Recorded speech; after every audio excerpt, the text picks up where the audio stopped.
చీడికాడ మండలంలోని జీకొత్తపల్లి, అడవిలగ్రహారం, బయలుపూడి ఆ గోగాడ గ్రామాల మధ్యలోని దాదాపుగా 262 ఎకరాలకి ప్రభుత్వం సోలార్ ప్లాంట్ల భూములు తీసుకుంటామని చెప్పేసి బలవంతంగా నోటిఫికేషన్ ఇచ్చింది.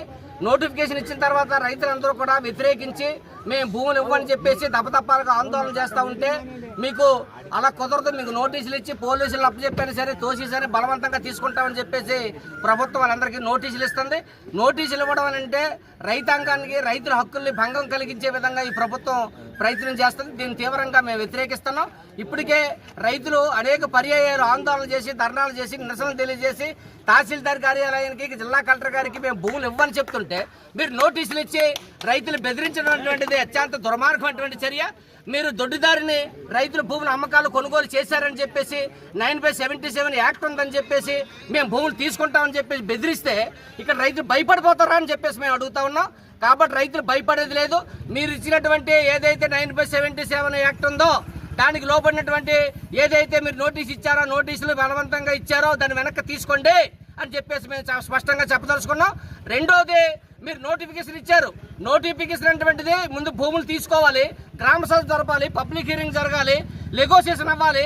ఇవన్నీ అయిన తర్వాత మీరు నోటిఫికేషన్ ఇచ్చి ఏ రైతుకి ఎంత భూమి పోతుందో చూసి వాళ్ళ నష్టపరిహారం ఇచ్చి ఉపాధి కల్పించి మీరు భూములు తీసుకోవాలి.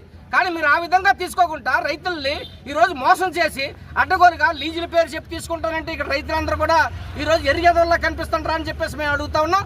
కాబట్టి దీన్ని ప్రభుత్వం పరిగణలో తీసుకోవాలి. మీరు ఇచ్చిన నోటిఫికేషన్ వెంటనే వెనక్కి తీసుకోండి. అదేవిధంగా రైతులకు ఇచ్చిన నోటీసులు వెనక్కి తీసుకోండి. రైతులు బలవంతంగా భూములు తీసుకుంటే ఈరోజు కుదిరేది లేదు. 2013 భూసేకరణ చట్టం ఉంది. చట్టానికి లోపడి ఈరోజు భూములు తీసుకోవాలి. ఆ విధంగా మీరు భూములు సేకరణ అటువంటిది ప్రాసెస్ ప్రకారం, పద్ధతి ప్రకారం జరగట్లేదు. అడ్డగోలుగా ఇక్కడ వ్యవహారం చేస్తుంటారు. దీన్ని మీరు ఆ విధంగా చేస్తే రైతుల నుంచి ప్రతిఘటన తప్పదు. ఇప్పటికే అడవిలగ్రహంలోనే ఒక రైతు ఈరోజు గుండెపోటు వచ్చి నా భూమి పోతుందని చెప్పి చనిపోవడం అటువంటి జరిగింది.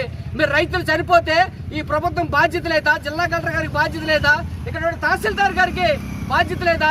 మరి ఆ రైతు సంగతి ఏంటి? మరి రైతులు రోజుకొకరు చచ్చిపోతా ఉంటే మీకు కనిపించట్లేదా అని చెప్పేసి ఈరోజు మేము అడుగుతా ఉన్నాం. ఆ భూముల జోలికి వస్తే మేము సహించేది లేదు. ఇక్కడ రైతులందరూ కూడా ఈరోజు జీకొత్తపల్లి నుంచి 4 పంచాయతీలకు సంబంధించిన వందలాది మంది రైతులు తహసీల్దార్ కార్యాలయం దగ్గరికి వచ్చి ఇక్కడ పెద్ద ఎత్తున పాదయాత్ర చేసుకొచ్చి ఆందోళన చేస్తుండ్రు, ధర్నా చేస్తుండ్రు. దీన్ని పరిగణలో తీసుకోండి. తీసుకొని వెంటనే భూసేకరణ ఆపండి. ఆపి రైతులతో నెగోషియేషన్ చేయండి, వాళ్ళతో మాట్లాడండి, ఒప్పించండి, మెప్పించండి.